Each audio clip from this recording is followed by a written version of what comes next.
नमो नमः। पठत संस्कृतम जयत संस्कृतम वदत संस्कृतम। मित्रों, चलिए हम लोग इसके पूर्व की कक्षा में मौनुस्वारा सूत्र को पढ़े थे, जो कि बहुत ही महत्वपूर्ण सूत्र था और वह एक ऐसा सूत्र था जिसे सबके लिए आवश्यक था। हमेशा लोगों को ये भ्रम की स्थिति बनी रहती है कि माँ कहाँ होगा, ना कहाँ पे लिखा जाएगा, माँ पूरा कहाँ पे होगा।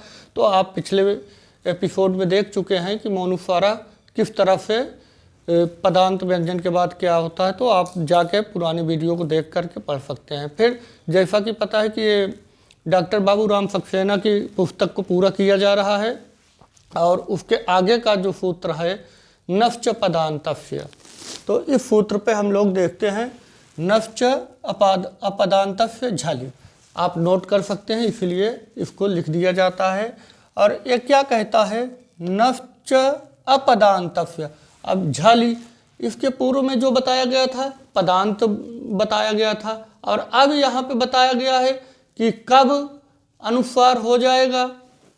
अब उसके लिए देखिए कि अनुस्वार आदेश कब होगा। वहाँ पदांत व्यंजन पदांत होने के बाद होता था। अब यहाँ पे देखिए कह रहा है कि नस्य मस्य च अपदांतस्य झल्य अनुस्वार।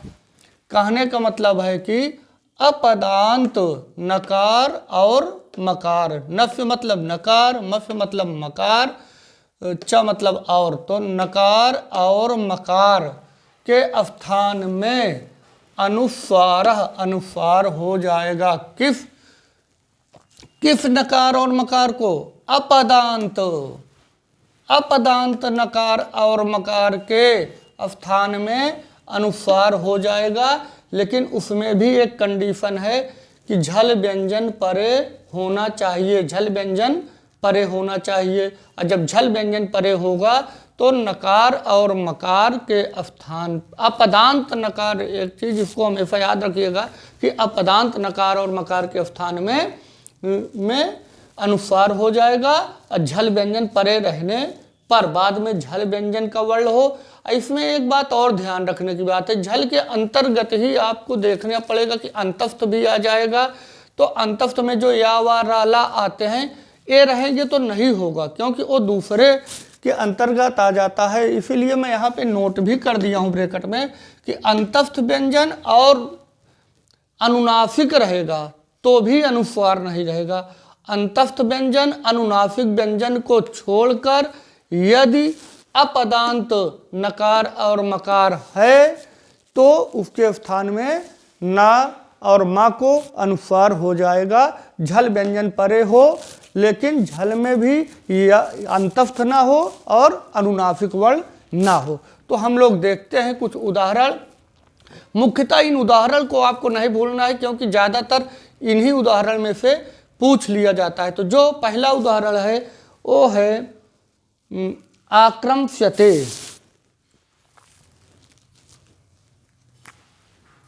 ये हुआ आक्रम्स्यते। तो अब देखिए यहाँ क्या प्राप्त है आपको, मकार प्राप्त है। अब मकार के बाद क्या है, झल वर्ण का है। सकार किसका है? झल वर्ण का है।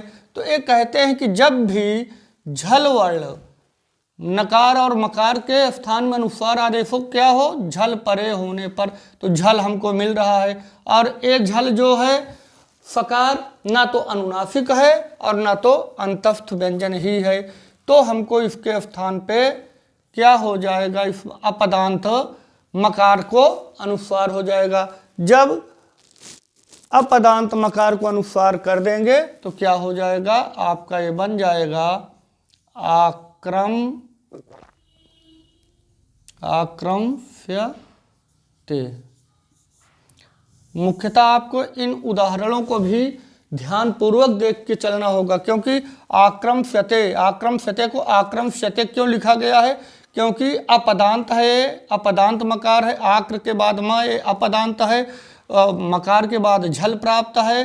और झल न तो अनुनासिक है सकार, न तो आपका अंतस्थ वर्ण है, इसलिए मकार को अनुस्वार होकर के आक्रम्स्यते इति रूपम सिद्ध्यते। अच्छा, दूसरा उदाहरण, एक उदाहरण और देख लीजिए, यशांसी।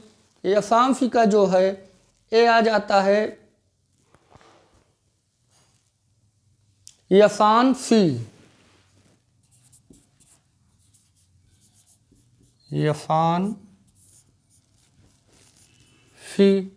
अब बताइए यहाँ पे ये माँ का आपने उदाहरण देखा, माँ का।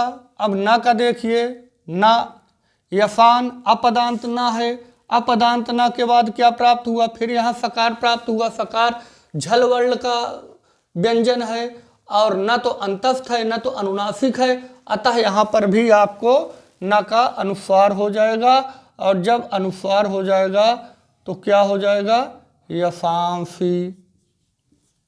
समझ में आ रहा है ना। इसके पहले मोनुस्वारा पढ़े थे।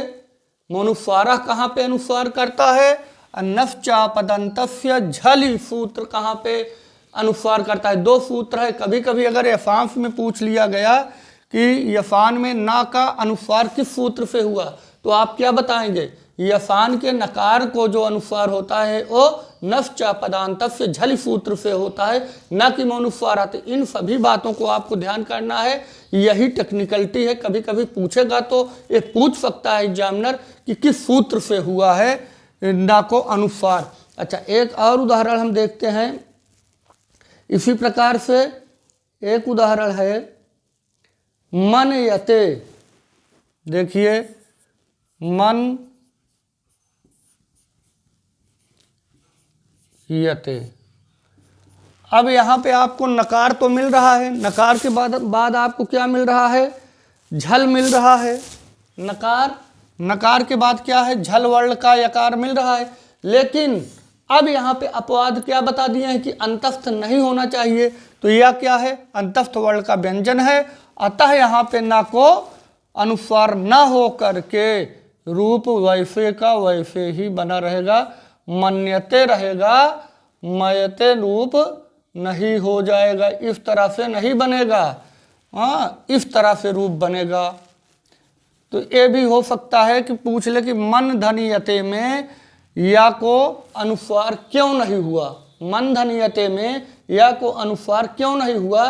तो ये बताना पड़ेगा कि नश्चापदांत सूत्र कहता है कि नकार या मकार के बाद झल परे हो किंतु अंतस्थ या अनुनासिक व्यंजन ना हो। यहाँ पे या मात्र ही इतना बताना कि या अंतस्थ वर्ण होने के कारण नकार को मकार आदेश नहीं होता है।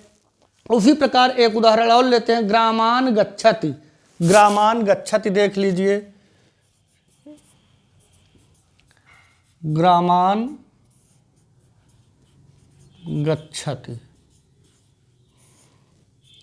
अब देखिए ग्रामान गच्छति क्या है, ना आपको मिल रहा है, ना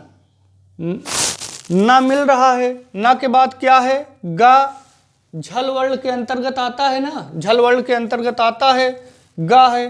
तो यहाँ पर ना का अनुस्वार हो जाएगा कि नहीं होगा, हो जाएगा। यहाँ ग्रामान गच्छति अलग नहीं रहेगा, यहाँ ना को तुरंत हम अलग कर देंगे। तो ग्रामान गच्छति ये रूप सिद्ध होगा, ना कि ग्रामान गच्छति। ये गलत है, ये गलत है और ये सही रूप रहेगा। किस सूत्र से, फिर वही नश्चापदांतस्य झल सूत्र से होता है। अपदांत नकार के बाद झल वर्ण का व्यंजन परे है, अतः ना का अनुस्वार हो गया। तो मुख्यतः मुख्य चीज इसमें यही ध्यान देने वाली चीज है जो आपको देखना है कि ना का अनुस्वार किस सूत्र से होता है। अपदांत है, अपदांत के बाद व्यंजन वर्ण है, अंतस्थ या अनुनासिक व्यंजन नहीं है। अगर अंतस्थ या अनुनासिक होता तो जैसे मन्यते वाले में नहीं हुआ वैसे ना होता। तो हमें उम्मीद है कि आपको समझ में आ रहा होगा। धीरे धीरे करके हम इस पूरी डॉक्टर बाबूराम सक्सेना के जो व्याकरण की पुस्तक है कंप्लीट करा दे रहे हैं। आप लोग केवल ध्यानपूर्वक देखते रहिए, मन से पढ़ाई करते रहिए, आपको निश्चित आगे चल कर के काम देगा। मेहनत करिए। धन्यवाद।